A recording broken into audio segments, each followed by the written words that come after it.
In den Pocono Mountains in Nordaußen Pennsylvanias hat sich, Verbot aus dem einheimischen Blaustein, der Region ihren Charakter verleiht, ein Schloss, das in seiner amerikanischen Umgebung fast wie ein Zuffelsfund wirkt, ein französisches Château, das wie aus dem Wartal entsprungen inmitten der Hemlock Tannenwälder von Pike County platziert scheint, Grey Towers, das Sommerwesen von James Pinchot, einem Tapetenhandler, der sein Vermögen damit verdient, Amerikas Wanda mit. Französischen Mustern zu schmucken sich dan ein Stück Frankreich in Pennsylvania schaff. Doch die Geschichte von Grey Towers handelt nicht wirklich von James, nicht in erster Linie von dem self-made Millionär, der das Bauwerk 1886 in Auftrag gab, sondern vielmehr von seinem Sohn Gifford Pinchot. Dieser wuchs in diesem Schloss auf, Word von der einzigartigen Verbindung europäischer Ästhetik amerikanischer Wildnis geprägt Word später der erste Leiter des US Forstdienstes, der Mann, der die amerikanische Naturschutzpolitik im besätzlichen erfand, der das Verständnis die Bewirtschaftung der riesigen Waldressourcen der Nation grundlegend verändert der von diesem ungewöhnlichen Hauptsitz in Pennsylvania aus einen Einfluss auf die amerikanische Landschaft ausübt, der schwer zu beschreiben ist. Übertriebung, Kontrolle über das Schicksal von Millionen Hektar Land, bestimmen, welch Baume gefolgt welcher halten werden, Gestaltung der Wälder, die einen Großteil der amerikanischen Westens prägen, die zentrale Frage, die Grey Towers umtreibt, die durch sein Steinhallen Terrassengarten halt, lautet, was bedeutet es, dass der amerikanische Naturschutz. Das Konzept des Naturschutzes zum Wohl der Öffentlichkeit, von einem Mann von immensem Privatvermögen erfunden geleitet. Word, der in einem Schloss lebt, sich in den Kreisen der Elite bewegt nie den wirtschaftlichen Druck spürt, der gewöhnlich Amerikaner dazu trieb, natürliche Ressourcen rücksichtslos auszubeuten. Können wir die tatsächlichen Errungenschaften der Naturschutzpolitik von den Klassenprivilegien trennen, die diese Errungenschaften ermöglichten, von der Realität, dass der Schutz der Wälder für die Öffentlichkeit oft bedeutet, den Zugang für die Armen einzuschränken, waren die Reichen wie Gifford ihr privaten Anwesen ihr persönlich Besichung zur unberührten Natur bewahrten. Sind die Wälder, die wir haben, ein Triumph aufgeklärter Bewirtschaftung oder ein System, das den Interessen der Elite diente sich gleichzeitig als demokratische Reform ausgab? James Pinchot wird 1831 als Sohn französischer Eltern geboren, die vor den politischen Unruhen in Frankreich geflohen sich in Amerika niedergelassen hatten. Dort bauten ein erfolgreiches Tapetenunternehmen auf, das vom üppigen viktorianischen Dicker profitiert. James erbt nicht nur Reichtum, sondern auch ein tief kulturelle Verbundenheit zu Frankreich. Hat das Gefühl, trotz seiner Geburt in Amerika im Herzen, im Geschmack in den Worten zutiefst französisch zu sein. Dies gespaltene Identität, dieses Gefühl, permanent zwischen zwei Welten zu stehen, prägt die seine Entscheidung, Grey Towers als desideriert französisches Bauwerk auf amerikanischem Boden zu errichten. Glaubt, seine kulturelle Entwurzelung durch die Architektur überwinden zu können, einen physischen Raum schaffen zu können, indem sich vollkommen zugehörig fühlt, der in so gestaltet hat, dass soll sein französisches Erbe als auch seinen amerikanischen Erfolg verkörpert. Der von ihm gewollte Architekt, Richard Morris Hunt, war selbst in der École des Beaux-Arts in Paris ausgebildet spezialisiert sich darauf, den europäischen Schlossstil amerikanischen Millionären zugänglich zu machen. Gemeinsam schufen Grey Towers als Fantasy französischer Aristokratie, übertragen auf den amerikanischen Kontext, komplett mit massiven Steinmauern, Türmen Zinnen, Stil abfallend. Docker aufwendig Steinmetzarbeiten, für die Handwerker aus Europa geholt werden müssen, der amerikanische Arbeiter nicht über die nötigen Fähigkeiten verfügten, das Anwesen, als fertiggestellt war, repräsentiert James Vision davon, wie Erfolg aussehen sollt, wie ein self-made Leben sollt, dies Vision war in Grand Rückwärts gewandt, ging darum, ein Verbindung zur europäischen Tradition zu beensprechen, anstatt etwas Neues zu schaffen, ging darum zu demonstrieren.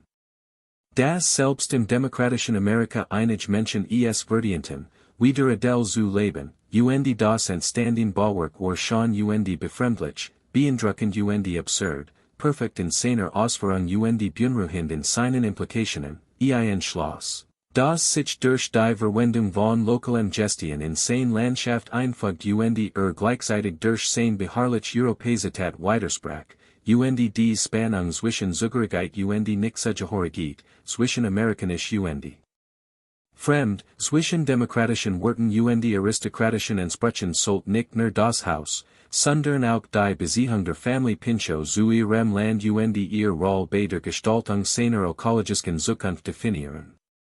Gifford Pinchot wurde 1865 geboren verbracht seine Kindheit abwechselnd im Stadthaus seiner Familie in New York in den Sommern in Grey Towers. Dies privilegiert Kindheit ermöglicht ihm eine Bildung Erfahrungen, die in Amerika fast niemandem sonst zugänglich wären. Besucht Eliteschulen, bereist ausgiebig Europa veranderlicht von seinen Eltern die Überzeugung, das Reichtum nicht nur Komfort, sondern auch Verantwortung mit sich bringt, das Privilegien verantwortungsvolles Handeln erfordern das Diogenigen, die viel besitzen, ihr Wurzel zum Wohl der Allgemeinheit einsetzen sollten.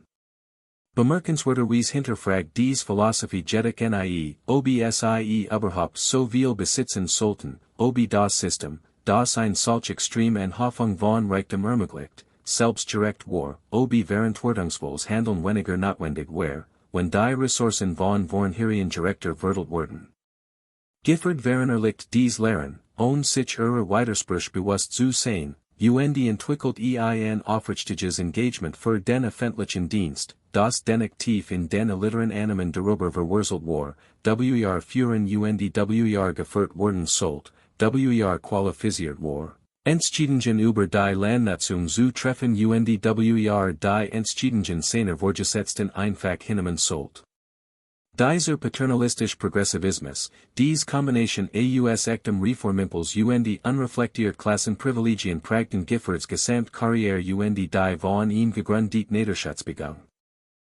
Entstand System, das zwar echten Weltschutz erricht, gleichzeitig aber die Kontrolle über die natürlichen Ressourcen in den Händen einer professionellen Elite, verbundet mit wohlhabenden Landbesitzern, festigt. Zu entschieden, welche Diocese Urbes geführt welch kritisiert worden sollen, bedarf es einer unbequemen Auseinandersetzung damit, wie Gerechtigkeit Ungerechtigkeit miteinander verflochten sein können, wie dieselben politischen Maßnahmen gleichzeitig der Schutz in Gemeinschaften vertreiben, natürlich Schönheit bewahren den Zugang einschränken, dem öffentlichen Interest dienen können, wie es von einigen definiert wird, waren es dem öffentlichen Interest. Schade, wie es von anderen verstanden wird. Giffords Entscheidung, Forster zu werden sein Leben dem Verständnis der Bewirtschaftung von Wäldern zu widmen, entsprang Thiels seinen eigenen Neigungen, Thiels aber auch dem gezielten Rat seines Vaters James. Dieser, der Wust, das Gifford sich kaum für das Tapetengeschaft interessieren wird einen angesehen nützlichen Beruf sucht, schlug ihm die Forstwirtschaft vor, zu einer Zeit, als dieser Beruf in Amerika kaum existiert. Während europäische Länder bereits Ostwaldsystem zur Bewirtschaftung ihrer Wälder entwickelt hatten, betrachten die Amerikaner Wälder immer noch als Hindernis, das es zu beseitigen galt, oder als Ressource, die bis zur Erschöpfung abgebaut werden sollt. Gifford nahm diesen Vorschlag mit der Begeisterung eines Menschen auf, der seine Bestimmung gefunden hat. Reist nach Europa, bei etablierten Meistern Forstwirtschaft zu studieren, lernt die Wissenschaft der Waldwirtschaft die Praxis der nachhaltigen Holzbewirtschaftung, veranderlicht das europäische Modell, in dem Wälder im Besitz des Staats oder aristokratischer Landbesitzer wären zum langfristigen Nutzen nicht zum kurzfristigen Profit bewirtschaftet werden. Kurt 1890 nach Amerika Zurich, fest entschlossen, dies Erkenntnis in einem Land anzuwenden, das seiner Ansicht nach sein Wälder zerstört. Unwissenheit Gier Furten zur Abholzung Uralter Wälder und Rücksicht auf die Regeneration, zum Abtragen der fruchtbaren Bodenschicht, zur Schaffung von Bedingungen für Verheerend Brandy zur allgemeinen Behandlung der Wälder, als waren sie unendlich, obwohl sie nachweislich endlich sind. Gifford positioniert sich als der Mann, der Amerika vor seinen eigenen zerstörerischen Impulsen retten wird, der wissenschaftlich Managementmethoden langfristiges Denken in die Forstpolitik einführen, die Forstwirtschaft als Beruf den Naturschutz als national Priorität etablieren wird. Sein Erfolg bei dieser Mission war bemerkenswert, authentisch während die amerikanische Landbewirtschaftung grundlegend. Dennoch lässt sich dieser Erfolg nicht von seiner Klassenzugericke trennen, von der Tatsache, dass über den Reichtum die Verbindungen verfolgt, Audienzen bei Präsidenten zu erhalten, die Gesetzgebung zu beeinflussen die Institutionen zu schaffen, die seine Vision verkörperten. Seine Vision, so gut gemeint sie auch war, spiegelt die Interessen Annahmen seiner Klasse benso sehr wider wie wissenschaftlich forstwirtschaftlich Prinzipien oder demokratisch wird. Während Giffords Aufstieg wird Grey Towers mehr als nur ein Sommerhaus, es entwickelt sich zu einer Art Hauptquartier der amerikanischen Naturschutzbewegung. Gifford empfing Forstwirt, Politiker Wohlhabend Naturschützer, nutzt das Anwesen als Labor für die Demonstration nachhaltiger Forstwirtschaft Schaff auf dem Gelände rund das Schloss ein lebendiges Beispiel für seine Philosophie, das Wälder soll genutzt als auch erhalten werden können. Das wissenschaftliche Bewirtschaftung Holzprodukt liefern gleichzeitig die Gesundheit der Wälder bewahren kann, das scheinbar Gegensatz durch Fachwissen sorgfältige Planung in Einklang gebracht werden können. Das Gelände von Grey Towers wird umfassend verändert, dies Prinzipien zu demonstrieren, durch sorgfältige Durchforstung selective Holzernd, durch Aufforstungsprojekt Erosionsschutz, all die Techniken, für die sich Gifford in den Nationalwäldern einsetzt, werden zunächst auf dem privaten Anwesen seiner Familie angewendet. Das ist gleichermaßen bewundernswert wie bewundernswert, weil Gifford seinen Prinzipien wirklich verpflichtet war bereit, sie auf seinem eigenen Land anzuwenden, bewundernd, weil die Möglichkeit, auf Hunderten von Hektar Privatland zu experimentieren dies zu akzeptieren. Kurzfristig Kosten für langfristig Vorteil, die Priorisierung der Waldgesundheit gegenüber dem unmittelbaren Profit, waren ein Luxus, den sich nur Wohlhabend leisten konnten. Für Kleinborn Holzfällergemeinden, die zum Überleben auf Waldressourcen angewiesen waren, war dies keine Option. Sie konnten es sich nicht leisten, in 100-jährigen Holzumtriebszeiten oder der Gesundheit von Ökosystemen zu denken, dass sie jetzt, in diesem Jahr, Einkommen brauchten, ihr Familien zu ernähren ihr Hypotheken zu bezahlen. Giffords Naturschutzmodell, so wissenschaftlich fundiert es auch sein mochte, erfordert entweder Privatsvermögen oder staatliche Kontrolle, die Entfremdung der Wälder vom unmittelbaren wirtschaftlichen Druck des Marktkapitalismus. Dies Entfremdung bracht zwar real ökologisch Vorteil, bedeutet aber auch, dass Naturschutz Einschränkung Begrenzung gleichsetzt wird, staatlichen Vorgaben, was die Menschen dem Land, das sie über frei genutzt hatten, nicht mehr tun dürften. Dies Verbindung schuf enthaltenden Graal den bis heute andauernden Konflikt zwischen Naturschutz lokaler Selbstverwaltung. Where Gifford weniger Wohlhabend gewesen, hat sich seiner wirtschaftlichen Unsicherheit starker bewusst gewesen verstanden, was es bedeutet, zum Überleben auf natürliche Ressourcen angewiesen zu sein, anstatt sie als zu bewahrens zu betrachten, hat vielleicht eine Naturschutzphilosophie entwickelt, die Bedürfnis der Menschen besser berücksichtigt hat. Bedürfnis der arbeitenden Bevölkerung, demokratischer Annahmen darüber, über die Landnutzung entscheidet, ein starkes Bewusstsein dafür, wie Umweltpolitik den Interessen von Eliten dienen kann, während sie vorgeht, allen zu dienen. Die Ernennung von Gifford Pinchot zum ersten Leiter des US Forstdienstes im Jahr 1905 markiert den Hochpunkt jahrelanger Bemühungen den Beginn eines grundlegenden Wandels in der amerikanischen Forstwirtschaft. Pinchot kontrolliert nun nicht nur Grey Towers, sondern 150 Millionen Hektar Nationalwald. Konnte die von ihm entwickelten Prinzipien in riesigen Gebieten umsetzen, Eine Generation von professionellen Forstern einstellen und ausbilden, die seine Vision teilten, und bürokratische System und Managementpraktiken etablieren, die seine Amtszeit überdauern und die Amerikanischen Wälder über ein Jahrhundert lang prägen wurden. Ging dies Aufgabe mit missionarischem Eifern, in der festen Überzeugung, Recht zu haben, die wissenschaftliche Forstwirtschaft sei der willkürlichen Ausbeutung der vorherigen Waldnutzung deutlich überlegen, Fachleute sollten über die Landbewirtschaftung entschieden, anstatt dies dem Market oder lokalen Gemeinschaften zu überlassen. Und in vielerlei Hinsicht hatte Recht, die von ihm verwalteten Wald reserviert wurden vor den schlimmsten Auswüchsen von Kahlschlag und Spekulation gestützt, als funktionierende Ökosystem erhalten, anstatt zu Baumstumpfen und Erosion zu wirken, und für zukünftige Generationen bewahrt, anstatt sie zu zerstören. Obwohl wohlständig von seiner Generation eingenommen war, waren die Methoden, mit denen dies Ergebnis erzielt, oft autoritär. Es ging darum, Expertenwissen von oben aufzuzwingen, anstatt mit den lokalen Gemeinschaften zusammenzuarbeiten. Es ging Einschränkung und Kontrolle, anstatt ein nachhaltig lokal Nutzung zu ermöglichen. Die von Gifford ausgebildeten und in den Nationalwäldern eingesetzten Forster wurden von den Einheimischen oft abgelehnt. Sie galten als fremd, die weder das Land noch die Menschen verstanden, die Vorschriften und Rücksicht auf lokal Gegebenheiten oder Bedürfnis durchsetzten und die Regierungsmacht verbundet mit den Interessen der Naturschutzes gegen die Interessen der einfachen Menschen vertreten, die ihren Lebensunterhalt verdienen wollten.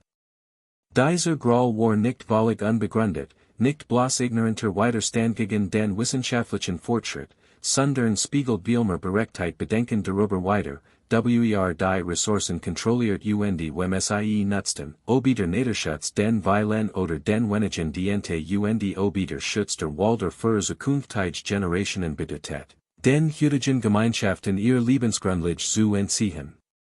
Dies Fragen, die Gifford ausreichen beantwortet und die als kurzsichtigen Widerstand gegen ein aufgeklärte Politik abtat, sind bis heute zentral für die Umweltpolitik und stellen weiterhin ungelost Spannungen zwischen Naturschutz und Nutzung, zwischen Expertenmanagement und lokaler Kontrolle dar.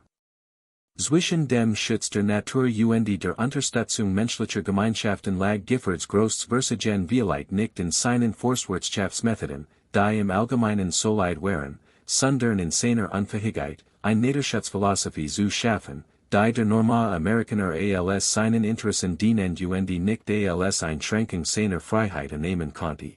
Die sich demokratisch und nicht elitar entfällt und die lokalisch Wissen respektiert, anstatt es zugunsten professioneller Expertise zu verwerfen. Die bauliche Umgestaltung von Grey Towers während Giffords Amtszeit als Forstchef spiegelt sein Wachsen macht und sein ästhetische Vision wider. Gemeinsam mit seiner Frau Cornelia, die 1914 erritet, gestaltet das Anwesen und schafft die berühmte Fingerbowl, einen Esstisch im Freien mit einem flachen Becken in der Mitte, in dem Blumenarrangements schwammen und Speisen mit kleinen Buden zu den Gassen gebracht wurden. Dieses Skurril-Element verkörpert die Mischung aus Raffinesse und Verspieltheit der Pinchots, aber auch ihr Ignoranz gegenüber den Auswirkungen solcher Inszenierungen auf Menschen, denen es in grundlegenden Dingen mangelt. Dies Menschen empfanden die Wasserverschwendung für ästhetisch Zweck angesichts ihrer eigenen Mühen, ihr Hof in dürre Zeiten oder wirtschaftlichen Krisen zu bewirtschaften, beinahe als anstößig. Das gelernte Wort zudem mit Terrassengarten, Wasserspielen und Spazierwegen erweitert, die allesamt die Harmonie zwischen menschlicher Gestaltung und Niederlandschaft demonstrieren sollten. Die Pflege all dieser Anlagen erfordert ein umfangreiches Personal, Hirschcheren von Gärtnern und Platzwarten, deren Arbeit in der Landschaft verschmolz und den Eindruck müheloser Niederlicher Schönheit erweckt, obwohl in Wirklichkeit jede Ansicht sorgfältig inszeniert und jede scheinbar spontan Pflanzenanordnung geplant war. Die Instandhaltung war bewusst geplant, jeder Weg erfordert ständig Aufmerksamkeit, und dies unsichtbaren Arbeiter, zumeist einheimisch, die von den Pinchots entgestelt waren, befanden sich in einer ambivalenten Lage, denkbar für ihr Arbeit, aber sich der tiefen Kluft zwischen ihrem Leben und dem ihrer Arbeitsber bewusst, zwischen den Unterkünften der Bediensteten und dem Schloss, zwischen ihrer täglichen Arbeit und der vornehmen Freizeitgestaltung der Pinchots.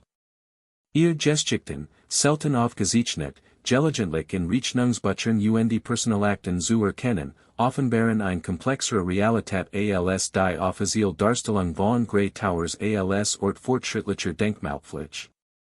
Sie sehen es auch als einen Ort der Hierarchie und Ausbeutung, nicht ungewöhnlich für seine Zeit, nicht schlimmer als andere Anwesen vergleichbaren Reichtums, aber nicht frei von den Ungleichheitsismen, die das Amerika der Gilded Age und der Progressive Era prägten.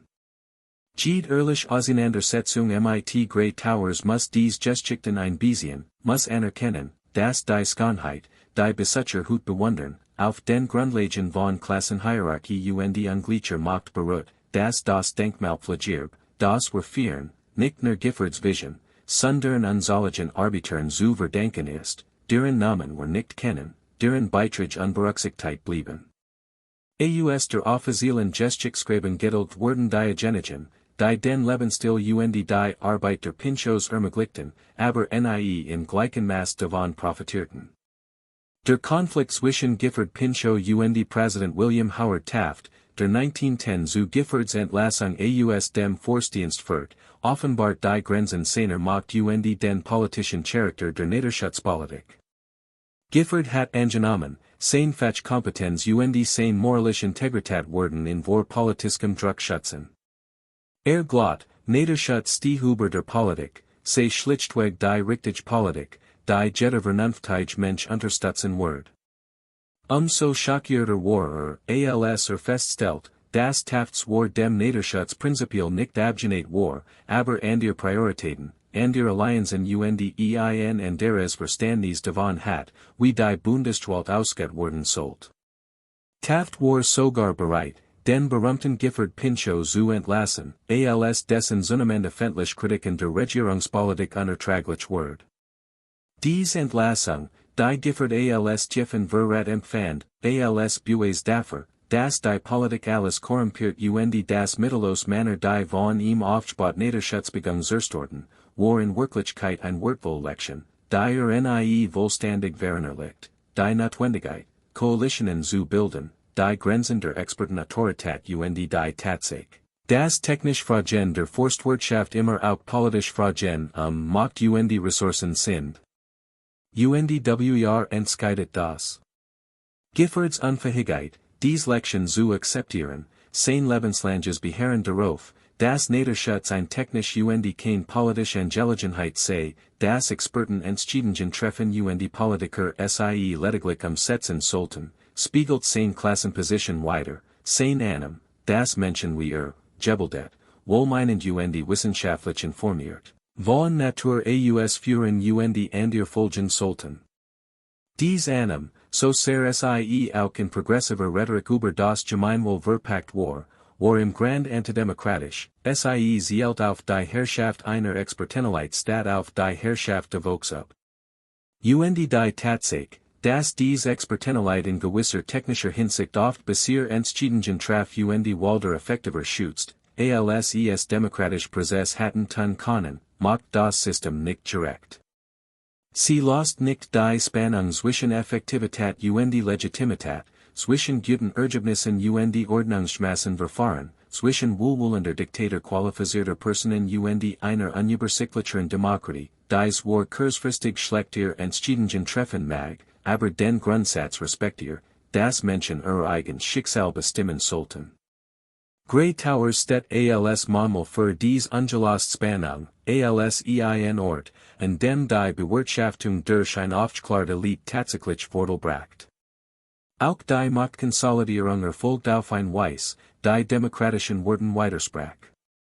Wir müssen nun beurteilen, ob der Zweck die Mittel heiligt, ob die Geritäten Wälder die konzentriert Macht rechtfertigten, ob das Erbe des Naturschutzes die Elitenkontrolle rechtfertigt, die es geschaffen hat. Dies Fragen lassen kein einfachen Antworten zu. Erlauben kein simple Losung und erfordern, dass wir mehrere Wahrheiten gleichzeitig anerkennen, das Gifford Pinchot bemerkenswertste hat, das sein Naturschutzarbeit Amerika und der Welt tatsächlich zugute das sein Vision und Beharrlichkeitssystem schaffen, die natürlich Ressourcen schützen, die wir sonst verloren hatten, und das sein Arbeit gleichzeitig Klassenprivilegien verkörpert. Das sein Erfolg von seinem Reichtum und seinen Verbindungen abhängig, das sein Politik.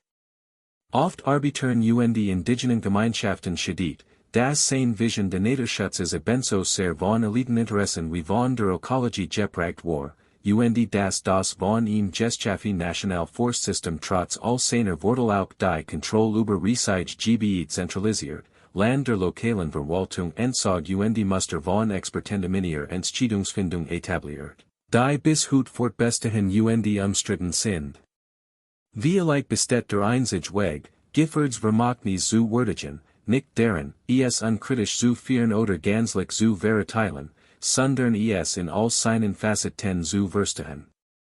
Komplexität und Widersprüchlichkeit, und dieses Verständnis zu nutzen, hut basier Naturschutzpolitiken zu entwickeln, Politiken, die Weltschutz erreichen und gleichzeitig demokratisch Prozess respektieren, die soll Expertenwissen als auch lokale Weisheit wertschätzen, die Naturschützen, Gemeinschaften zu vertreiben, die anerkennen. Das Weltgerechtigkeit und Sozialgerechtigkeit untrennbar miteinander verbunden sind, das die Frage, wie wir Wälder bewirtschaften, nicht. Von Fragen getrennt werden kann, entscheidet und wessen Interessen bedient werden und ob nutzen und Kosten direkt unter allen Menschen verteilt werden, nicht nur zwischen Generationen, sondern innerhalb jeder Generation, nicht nur zwischen Menschen, sondern zwischen Menschen und anderen Arten, nicht nur in technischen Begriffen von Brettfuss und Ökosystemleistungen, sondern in moralischen Begriffen dessen, was wir einander und der lebenden Welt, zu der wir gehören, schütten. Gifford Pinchot's zweite Karriere als Gouverneur von Pennsylvania, EINAMT, das zweimal innehat, 1923–1927 und 1931–1935, verdeutlicht seinen enthaltenden Glauben, dass ein aufgeklärte Leitführung Sozialproblem lösen kann. Ging das Gouverneursamt mit demselben progressiven Reformeiferung, den bereits in der Forstwirtschaft in den Tag gelegt hat, Straßenbau, Elektrifizierung der ländlichen Raums und Effizienzsteigerung der Verwaltung. Erzielt Verbesserungen der staatlichen Infrastruktur und die Dienstleistungen. Dennoch blieb im Grand von den wirtschaftlichen Realitäten der Weltwirtschaftskrise abgekoppelt. Glaubt weiterhin, Charakter und hart Arbeit konnten die Armut überwinden, arbeitslos brachten mehr Ermutigung und Chancen als direkt Hilfe, die Rolle des Staats bis hierher im Befähigen als im Bereitstellen. Sein Unvermögen, das Ausmaß der Leids und die Unzulänglichkeit seiner Maßnahmen zu begreifen, trug zu seinem Einflussverlust, seiner politischen Niederlage und dem Eindruck bei, repräsentiert die Annahmen einer älteren Generation, die Kreis überholt hat. Zog sich zunehmend marginalisiert und für die politischen Debatten der New Deal-Ära immer irrelevanter in die Grey Towers Zurich. Als Vertreter eines progressiven Konservatismus, der von radikaleren Ansätzen im Weltschutz und im Sozialwesen abgelost wardens war, waren sein letzten Jahr in Grey Towers melancholisch geprägt. Hat das Gefühl, das Land have sich von den von ihm vertretenen Prinzipien abgewandt, eingeschlichen, die für falsch hielt, und die Führung von Männern wie ihm zugunsten populistischer, weniger expertenbasierter Ansätze abgelehnt. Starb 1946, wohlständig zu begreifen, dass sich die Naturschutzbewegung weiterentwickelt hat, dass jüngere Weltschützer ganzheitlicher Ansätze entwickelten, die Weltschutz mit sozialer Gerechtigkeit verbanden. Direkt indigener Völker und lokaler Gemeinschaften anerkannten und das von Gifford entwickelt Modell der expertenzentrierten Ressourcenbewirtschaftung in Frage stellten. Grey Towers ging in seinen Sohn Gifford Bryce Pinchot und schließlich in den United States Forest Service über, der Hut als historisch Stadt und Konferenzzentrum für forstpolitische Diskussionen unterhalt. Dieser Übergang vom Privatbesitz zum öffentlichen Eigentum stellt eine Art politische Gerechtigkeit dar, die Erkenntnis, dass Grey Towers und das dazugehörige Land letztlich niemandem gehören. Für die Familie, aber für alle Amerikaner gilt, Diocese Privat Privileg muss letztendlich dem Gemeinigentüm weichen, selbst Schlosser, die von den Reichen erbaut wurden, Karen Schließlich in den Besitz der Allgemeinheit Zurich. Man konnte jedoch anmerken, dass dies Rückgabe erst erfolgt, nachdem die Pinchots das Anwesen nicht mehr benötigten, erst nachdem sie seinen Wollen Wort ausgeschöpft hatten, erst durch eine Schenkung, die Steuervorteil bracht und das Familiener bewahrt, anstatt durch eine radikale Umverteilung der Vermögens oder eine Demokratisierung des Landbesitzes.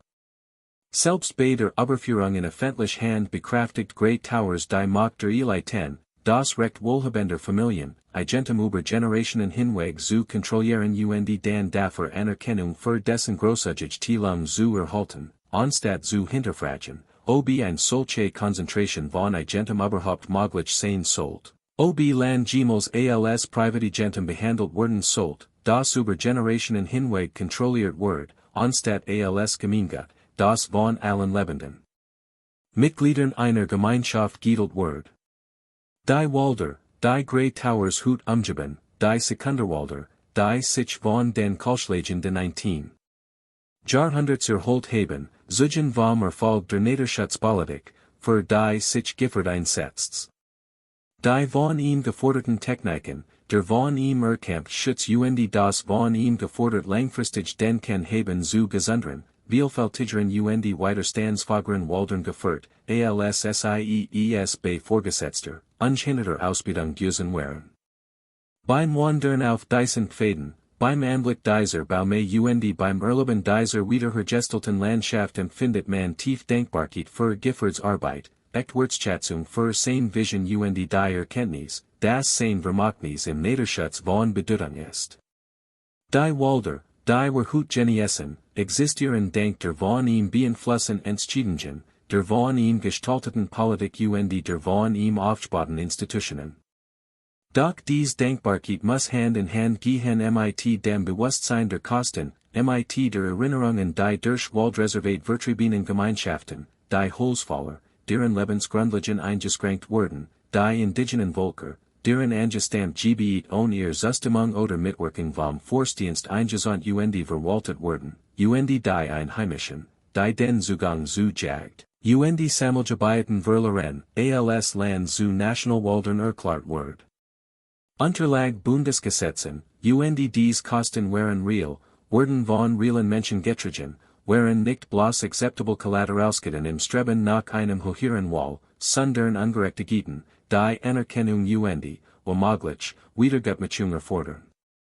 Die zeitgenössische Weltbewegung hat dies zunehmend erkannt und versucht verstärkt, Weltschutz mit sozialer Gerechtigkeit zu vernupfen, lokal.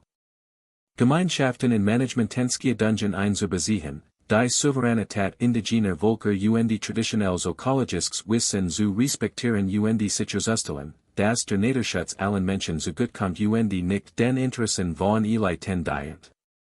Dies Entwicklungen stellen eine Weiterentwicklung von Giffords Modell dar und sehen, dass sein Ansatz, so effektiv in mancher Hinsicht auch war, in anderer Hinsicht unzureichend, zu hierarchisch, zu expertenzentriert und zu weit von der Lebensrealität der Menschen entfernt war, deren Leben von der Forstpolitik betroffen war. Grey Towers muss sich hut mit diesem Erbe auseinandersetzen, soll die Geschichte von Giffords erfolgen als auch die Geschichte seiner Grenzen erzählen und den Besitzern helfen zu verstehen, was aufgebaut und was nicht aufgebaut hat, welch Wälder gerettet und welch Menschen marginalisiert hat, sein Vision und sein Blindheit. Dies wohlständige Darstellung ist schwierig, unbequem und widersetzt sich. Die Fakten Darstellungen, die wir bevorzugen, ob rein lobend oder rein verurteilend, verdern stattdessen, dass wir uns mit Komplexität und Widersprüchlichkeit auseinandersetzen, dass wir anerkennen, dass Gifford Wedger held nach Schurk war, sondern ein vielschichtiger Mensch, dessen Werk ambivalent Auswirkungen hat, dessen Vermächtnis Inspiration und Warnung zugleich birgt, dessen Schloss nicht als Denkmal für ein Einfähig Wahrheit steht, sondern für das verwickelte Verhältnis zwischen Reichtum und Macht, zwischen guten Absichten und ungerechten Systemen, zwischen Weltschutz und sozialer Hierarchie, zwischen Waldschutz und Vertreibung von Menschen, zwischen Expertenwissen und demokratischer Kontrolle. Und Vielheit ist das Wortvollst, was uns Grey Towers hut lehren kann, nicht, das war Gifford Pinchot ne Chiefern sollten, sondern das war aus seinen Erfolgen und Misserfolgen lernen, auf der von ihm vertretenen Naturschutzethik aufbauen und gleichzeitig den Elitarismus abeln, der seinen Ansatz prägte. Wälder schützen und gleichzeitig direkt und Lebensgrundlagen der Waldgemeinschaften waren, Expertenwissen wertschätzen, und es über lokales Wissen und demokratisch Prozess zu stellen, erkennen, das Umweltpolitik immer politisch ist, immer Macht und Ressourcen und die Frage der Entscheidungsträger geht, und das war so tun, alsob. Andernfalls die Behauptung, Naturschutz sei rein technisch, wissenschaftlich oder überparteilich, dazu, zu verschleiern, wessen Interessen bedient, wessen Stimmen gehört, wessen Anliegen priorisiert und wessen ignoriert wurden. Grey Towers, das inmitten seiner wiederhergestellten Wälder fest und schon emperagt, stellt uns schließlich die Frage, ob wir ein direkter Beziehung zur Natur und zueinander schaffen können als die von Gifford erricht, ein demokratischer, inklusiver, bewusster, die sich bewusst ist, dass Weltschutz und Sozialgerechtigkeit Hand in Hand gehen müssen, sonst wird keins von beiden wohlständig erreicht. Wir müssen bereit sein, die Macht der Eliten zu hinterfragen, selbst wenn sie scheinbar für gut Zweck einsetzt wird. Wir müssen darauf bestehen, dass die Wälder, die wir retten, für alle Menschen erhalten bleiben, nicht nur für einige wenige, und dass die Schönheit, die wir bewahren, für alle zugänglich sein muss, nicht nur für die genigen mit Reichtum und Freiheit. Die Entscheidungen über Landnutzung müssen von den genigen getroffen werden, deren Leben am stärksten von diesen Entscheidungen betroffen ist, nicht von Experten, wie Gutmann und sie auch sein mögen, nicht von Eliten, wie aufgeklärt sie auch sein mögen, sondern von uns allen gemeinsam, unbequeme, demokratisch, denn nur so können wir eine Zukunft gestalten. Ein Naturschutzethik, die soll wirksam als auch direkt ist, die Natur schützt und die Menschenrechte achtet, die wissenschaftlich fundiert und politisch legitim ist, die soll das Besten bewahrt als auch das notwendig schafft, Vielheit liegt darin die war Lehr von Grey Towers. Dies Lehr offenbart sich nicht in Giffords Erfolgen, sondern in seinen Grenzen, nicht in seinen Errungenschaften, sondern in seinem Scheitern, nicht in den geretteten Wäldern, sondern in der Gerechtigkeit, deren Notwendigkeit nie ganz verstand. Die wir sein Naturschützer und die von ihm nur teilweise verkörperten demokratischen Ideal geerbt haben, müssen nun die Arbeit leisten, die nicht leisten konnte, die System aufbauen, die sich nicht vorstellen konnte, ein Welt schaffen, in der Naturschutz nicht die Akzeptanz von Ungleichheit erfordert, in der Weltschutz und die Sozialgerechtigkeit Hand in Hand gehen. In der Schlösser wie Grey Towers nicht als Privatanwesen für Elitefamilien existieren, sondern als öffentlich. Orte für alle, in denen Wälder nicht von fernen Experten, sondern von den Gemeinschaften, die in ihnen leben, bewirtschaftet werden, in der Naturschutz allen Menschen die und nicht nur einigen, und in der die Frage, wie wir auf dieser Erde leben, nicht von wenigen Reichen beantwortet wird, sondern von allen. Von uns allen gemeinsam, unbequeme, demokratisch, zusammen. Die Frage, was Skylands für heutige Besitzer bedeutet, die über die kurvenreichen Bergstraßen en Riesen, ist untrennbar mit ihrem eigenen Verhältnis zu Wohlstand, Arbeit und Streben verbunden, eine Familie der Mittelschicht, die mit ihrer bescheidenen Limousine auf den Parkplatz fahrt, berlet das Anwesen anders als ein Tech-Unternehmer, der gerade ein millionenschwer Finanzierungsrund abgeschlossen hat, anders als der altiere Rennamtliche Gärtner, der Jahrzehntelang die wertvollen Pflanzen gehegt und gepflegt hat, anders als die Braut, die das Anwesen für ihr Hochzeit gemietet hat und es vor allem als Kulisse für Instagram-taugliche Fotos sieht. Und dies unterschiedlichen Perspektiven, anstatt ein Scheitern einer einheitlichen Interpretation darzustellen, bereichern die Bedeutung der Ortes und verwandeln in von einem statischen historischen Artefakt in einen lebendigen Raum, in dem moderne Amerikaner ihr Beziehung zu einer Vergangenheit aushandeln, die sie gleichermaßen inspiriert die Bunroheit. Die Begeisterung der Hochzeitsbranche für Skylands, die ähnlich historische Anwesen im ganzen Land, offenbart besonders interessant kulturelle Dynamiken. Dies Veranstaltungen stellen ein Art temporäres aristokratisches Cosplay dar, das es gewöhnlichen Menschen ermöglicht, für ein paar Stunden in prachtvollen Rahmen zu verweilen, sich auf Terrassen fotografieren zu lassen, auf denen einst Industriemagneten standen, ihr eigenen Erinnerungen in Rahmen zu schaffen, die für ein Volk an der Gesellschaftsordnung entworfen wurden.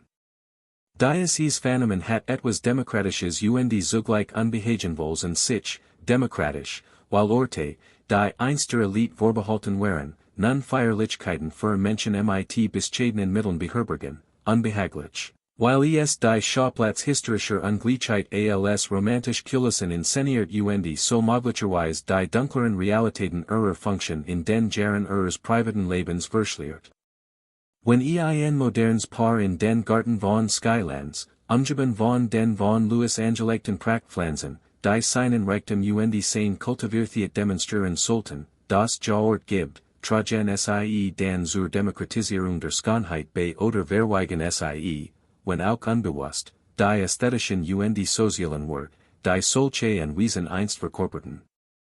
Die Antwort ist, wenn auch unbefriedigend, while beta, der Mensch ist ein komplexes Wesen, das Schönheit gleichzeitig wertschätzen die System, die sie hervorgebracht haben, kritisieren kann Orten von großer historischer Bedeutung ein persönlich Bedeutung verliehen, die Tatsache, dass ein Ort mehrere, mitunter widersprüchlich Zwecker fühlen kann, ist kein Schwach, sondern vielmehr ein Beweis für seinen kulturellen Reichtum sein Inhalt und Relevanz.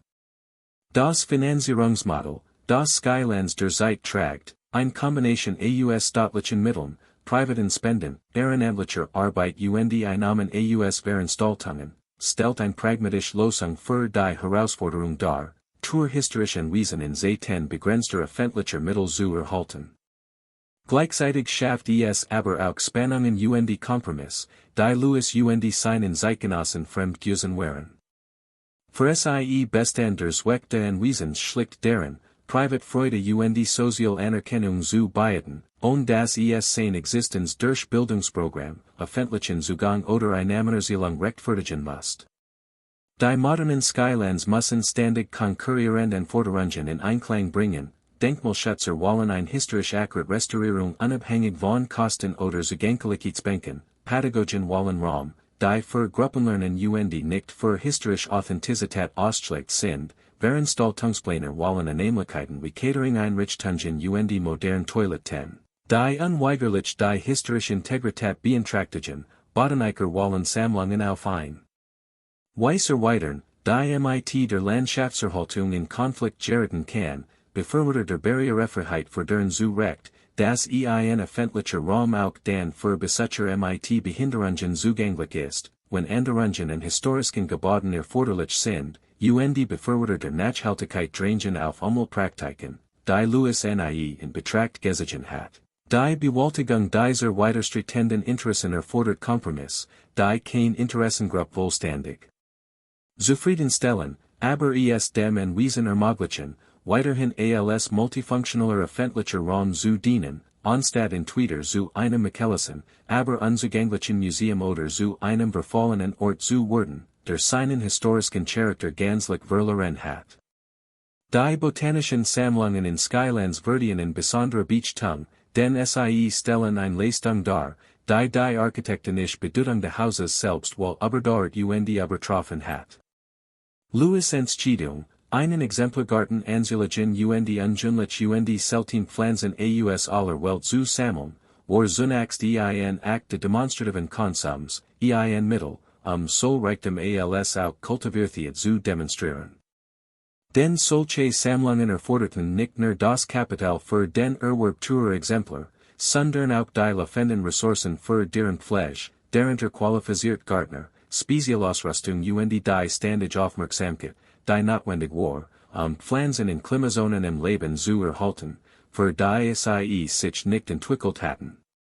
Doch fast ein Jahrhundert später haben die Sammlungen einen wissenschaftlichen und kulturellen Wert erlangt, den Louis nicht hat vorherrschen können, einige der Baume und Pflanzen in Skylands gehören hut zu den altesten Beispielen ihrer Art in Kultur in Nordamerika und liefern wertvoll Daten darüber, wie sich exotische Arten über mehrere Generationen in das Klima den Nordostens anpassen. Die Garten dienen als genetisches Reservoir für Pflanzenarten, die in ihren Niederliegen. Verbreitungsgebieten aufgrund von Lebensraumverlust, Klimawandel oder anderen Umweltbelastungen zurückgegangen oder verschwunden sein konnten, und das in der Landschaft verkörpert wissen, welche Pflanzen gut zusammen gediehen, welche Mikroklimata für bestimmte Arten geeignet sind, welche Pflegepraktiken sich über Jahrzehnte als nachhaltig erweisen, stellt eine Form praktischer Weisheit dar. Die nicht leicht zu kopieren ist und die immer wertvoller Word, der Klimawandel Gartner und Landmanager dazu zwingt, Arten in Betracht zu ziehen, die einst als ungeeignet für ihre Regionen galten. In diesem Sinn hat sich Louis Prestigeprojekt im Lauf der Zeit und durch verändert Kontext zu einer wirklich wertvollen wissenschaftlichen und pädagogischen Ressource gewandelt. Diese Transformation wirft interessant Fragen auf, wie wir das Vermögens der Reichen bewerten sollten wir Louis Anerkennung für die Schaffung von etwas Bleibendem sollen, selbst wenn dieser Wert unbeabsichtigt war und der Entstehungsprozess Ausbildung und Ressourcenverschwendung beinhaltet. Oder sollten wir ein kritisch Distanz wahren und den entstandenen Wert anerkennen, und den ursprünglichen Skopfer zu verherrlichen, dessen Motivationen und Methoden wir möglicherweise als onstasig empfinden. Die Personalunterkunft in Skylands, die Hut erhalten und im Rahmen der historischen Hausführung erkundet wurden, Urselen Geschichten, die unserverständnis der Geschichte Anwesens auf ein weißer Weitern und Vertiefen, die zu Louis Lebzeiten unmöglich gewesen war. Damals wurden solche Raum den Gassen bewusst verborgen gehalten, die den Haushalt als magisch effizient erleben sollten, Mahlzeiten erscheinen und perfekt zubereitet, Zimmergerenheit und Führer gelegt, und das ein Mensch sichtbar zu sehen war.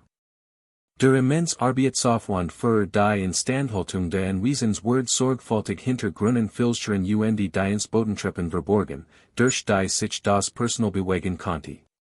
Das Haus, ohne Familie oder Gast zu treffen. Die heutige Entscheidung, dies Raum für Besitzer zu öffnen und neben den Geschichten der Besitzer und Architekten auch die Geschichten von Kachen, Dienstmatchen und Gärtnern zu Urselen, markiert einen historiografischen Wandel hin zur Sozialgeschichte. Dies Wirtschafts die Erfahrungen gewöhnlicher Menschen und erkannten, dass ein Verständnis der Funktionsweise solcher Anwesen die Arbeiter berücksichtigen muss, deren Arbeit erst ermöglicht. Der Kontrast zwischen den prunkvollen öffentlichen Rahmen und den beamten, zweckmäßigen Personalunterkünften ist deutlich und bewusst gewollt. Soll zum Nachdenken über die menschlichen Kosten der Prunksanrichten, über die radikal Ungleichheit, die selbstvermittlich aufgeklärt Haushalt kennzeichnet, und darüber, wie der Komfort und Luxus mancher auf Kosten der entbehrungsreichen Lebens und der unerfüllten Traum anderer erkauft wird. Doch selbst diese Interpretation stößt auf Herausforderungen und Grenzen, die Personen, die waren der Louis-Ära in Skylands arbeiteten, hinterließen nur wenig Aufzeichnungen, ihren Enelben und ihre Perspektiven sind weitgehend unerforscht. Daher beinhaltet die heutige Interpretation zwangsläufig Spekulation und Verallgemeinerung. Sie projisiert Einstellungen und Erfahrungen auf dies historischen Arbeiter, die ihr tatsächlich Realität möglicherweise nicht widerspiegeln.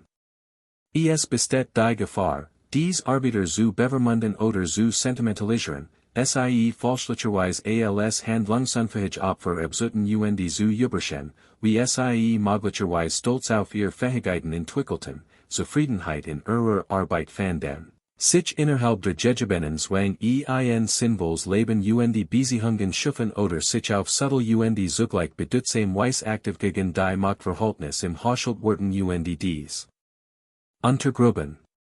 Der angrenzende Ringwood State Park, in den Skylands 1945 eingemeindet wird, bietet einen wichtigen ökologischen und historischen Kontext, der dazu beiträgt, das Anwesen in großer Muster der Landnutzung und de Umweltwandels im Nordosten der Vereinigten Staaten einzuordnen. Die Ramapo Mountains waren einst Teil eines ausgedehnten Waldökosystems, das einen Großteil der Region bedeckt von den Lenape-Völkern bewohnt wird. Deren Besiedlung zum Land umfasst saisonale Wanderungen die Ressourcennutzungsmuster, die das ökologische Gleichgewicht über die Jahr aufrechterhielten. Jahrtausend lang herrscht unberührt Natur, bis die europäische Kolonialisierung dramatische Veränderungen mit sich brachte. Abholzung für Landwirtschaft die Holzkohleproduktion, industrieller Bergbau zur Gewinnung von Eiseners den Bergen für Schmieden die Giererien die Schließlich die Entstehung großer privater Anwesen wie Skylands. Dies stellten zwar eine Art Wiederaufforstung dar, dies war jedoch eher von ästhetischen als von ökologischen Prioritäten geprägt. Einheimisch Wälder wurden durch gestaltete Landschaften ersetzt, bei denen der visuelle Effekt die exotische Arten vorrang vor der Funktion des Ökosystems hatten.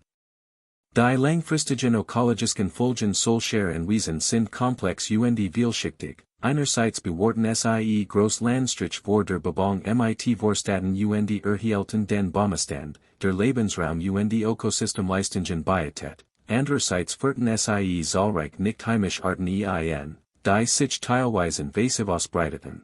Fragmentierten Lebensraum die zerstorten Wildtierkorridor, veranderten durch Landschaftsgestaltung die Hydrologie die Bodenbeschaffenheit die verkörperten. Ein Sichtweise der Natur als etwas, das zum menschlichen Vergnügen kontrolliert die gestaltet werden kann, anstatt als etwas mit einem von menschlichen Zwecken unabhängigen Eigenwert. Das heutige Management von Skylands muss sich mit diesem auseinandersetzen die entschieden, welch nicht heimischen Pflanzen historischer Bedeutung erhalten die welch ökologischer Sicht entfernt werden sollen. Es gilt, Gleichgewicht zwischen dem Erhalt gestalter Landschaften der Wiederherstellung einheimischer Ökosystem zu finden zu berücksichtigen, wie der Klimawandel bereits die Artenvielfalt in den Garten verandert welch Folgen dies für langfristige Managementstrategien hat. Ein Besuch in Skylands an einem nebligen Herbstmorgen, wenn der Berg in Wolken gehüllt ist die Steinmauern wie einem gothischen Roman dem Nebel auftauchen, wenn die Solidarbaum ihr Herbstfarben in gedämpften, geheimnisvollen Tonen sehen die Garten ein melancholisch Schönheit ausstrahlen, die den Lauf der Zeit selbst zu verkörpern scheint, ist grundlegend anders als Besuch an einem strahlenden Sommernachmittag, wenn das Anwesen vor Leben pulsiert, Hochzeitsgesellschaften posieren für Fotos, Familienpicknicken auf den Raisenflächen, Besuchergruppen besichtigen das Haus die freiwillig arbeiten in den Garten. Beide Erlebnisse sind authentisch die offenbaren unterschiedliche Aspekte Charakters der Bedeutung des Ortes.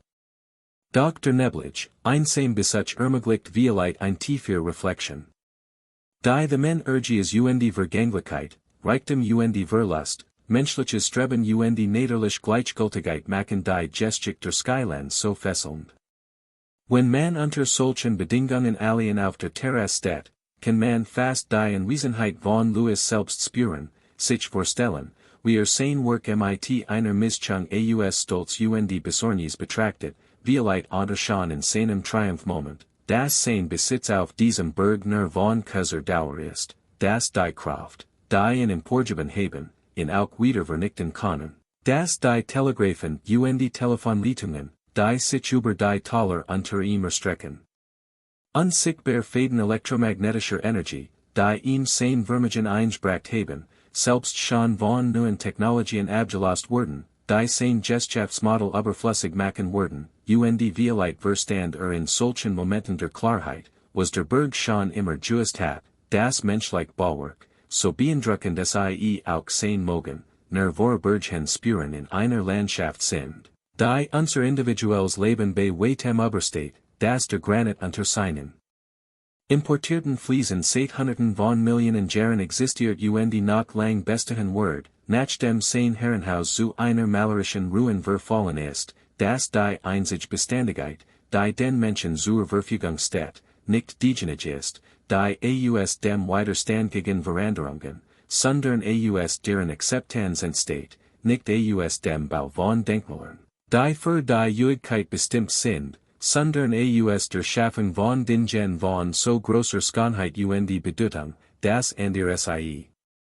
Bewahren wollen, selbst wenn sich ihre Sprunglichen Zweck die Bedeutungen wandeln, die Frage, wie sich Skylands in den kommenden Jahrzehnten entwickeln soll, ist weiterhin offen umstritten. Einige Denkmalschützer plädieren für ein Rucker zum Erscheinungsbild der Anwesens aus den 1920er Jahren, ein vollständige Restaurierung, die Louis Vision bis ins kleinste Detail nachbilden das Gelände in ein Art lebendiges Museum der Reichtums der Prachtentfaltung des Jazz-Zeitalters verwandeln wird. Andir befürworten einen dynamischeren Ansatz, der die vielschichtig Geschichte Ortes anerkennt Elemente aus verschiedenen Epochen Nutzungen bewahrt, anstatt einen einzelnen historischen Moment zu privilegieren. Wieder Andir drängen auf eine Transformation hin zu vorwiegend botanischen ökologischen Zwecken, wobei das Haus die Sozialgeschichte zugunsten der Erweiterung der Pflanzensammlungen der Wiederherstellung einheimischer Lebensraum in den Hintergrund treten. Ein pragmatisch Fraction mag die einfach den aktuellen Mischnutzungsansatz beibehalten, der genügend Einnahmen öffentliche Unterstützung generiert, den Betrieb de Galans own massive öffentliche Finanzspritzen aufrechterhalten. Jeder Ansatz verkörpert unterschiedlich wird die Prioritäten, unterschiedlich Visionen davon, was Denkmalpflicht bedeutet welch Verpflichtungen die heutige Gesellschaft gegenüber der Vergangenheit hat. Die fortwährende Auseinandersetzung zwischen diesen Positionen ist selbst eine Form der demokratischen Auseinandersetzung mit dem kulturellen Erbe, Zeichen dafür, dass Orte wie Skylands nicht einem einzelnen oder gar einer einzelnen Generation gehören, sondern einer lebendigen Gemeinschaft von Interessengruppen. Dies umfasst die heutigen Besitzer, zukünftige Generationen, die Ökosystem die nicht-menschlichen Arten, die den Berg bewohnen, in einem gewissen metaphysischen Sinn sogar die historischen Persönlichkeiten, deren Arbeit die Vision das Anwesen schaffen deren Anspruch auf seine Bedeutung die Nutzung nicht gänzlich abgetan werden können, auch wenn sie nicht mehr da sind, sich selbst dafür einzusetzen. Die Telekommunikationsrevolution, die Louis Bergtraum finanziert, hat sich in einer Weise beschleunigt, die in Verbluft hat, die Kupferdraht die Elektronenrohren seiner Zeit sind Glasfasern die Satelliten Juichen, digitalen Netzen, die nicht nur Sprach, sondern auch Video die Daten übertragen, einer global vernetzten Kommunikationsinfrastruktur, die Telegrafennetze der 1920er Jahre wie Rockzeichen erscheinen. Last, die von modernen Telekommunikations, Internetunterner Wirtschaften Vermögen übertreffen selbst den enormen Reichtum von Louis. In Louis' Ära entstehen neue Klassen von Milliardären, die sich mit ihren eigenen Fragen nach Vermögens schon auseinandersetzen, die ihr eigenen Denkmäler die Prestigeprojekte richten die mit ihren eigenen Versionen der Fragen ringen, die Louis in seinen Jahren in der Spitze der Berge sicherlich beschäftigt haben, wie man Reichtum so einsetzt. Das dauerhaften schafft nicht nur vor Berghens Vergnügen, wie man die Sozial Anerkennung das historische Denken erreicht, die man mit Geld allen nicht erwerben kann, wie man Leben gestaltet, das sich sinnvoll die bedeutsam anfühlt nicht nur comfortable. Wenn Louis Hut nach Skylands zurückkehren seinen privaten Palast in einen öffentlichen Park verwandelt sehen konnte, fremd durch seinen Garten wandern auf seiner Terrasse Selfies machen sehen, sein sorgfältig zusammengestalten Sammlungen von freiwilligen statt von bezahlten Mitarbeitern gepflegt sehen, das Gesamtunternehmen als Bildungs, Freizeiteinrichtung statt als privaten Rucksacksort fungieren sehen wird, where dann in seiner Überzeugung bestätigt, das sein Werk. Aber dort hat weiterhin Schönheit die Bedeutung vermittelt, oder where veriten, das sein Private Vision kollektiviert wird, das die Exklusivität, die für den ursprünglichen Zweck der Anwesen Central war, vollständig besiegt wird, das die Sozial Hierarchie, die in der architektonischen Trennung zwischen Familienraumen die Bediensteten Quartieren verkörpert ist, nun kritisiert statt gefeiert wird. Violeit wird beide Reaktionen gleichzeitig empfinden, stolz die Bestürzung vermischt, Violeit where dies Ambivalenz entspricht, denn die Umwandlung von Skylands vom privaten Palast zum öffentlichen Park ist wahrlich soll Triumph als auch Verlust, Triumph der demokratischen Zugangs der sozialen Evolution, Ein Verluster fokussierten Vision der konzentrierten Ressourcen, die dem en Wesen überhaupt erst seinen unverwechselbaren Charakter verliehen haben.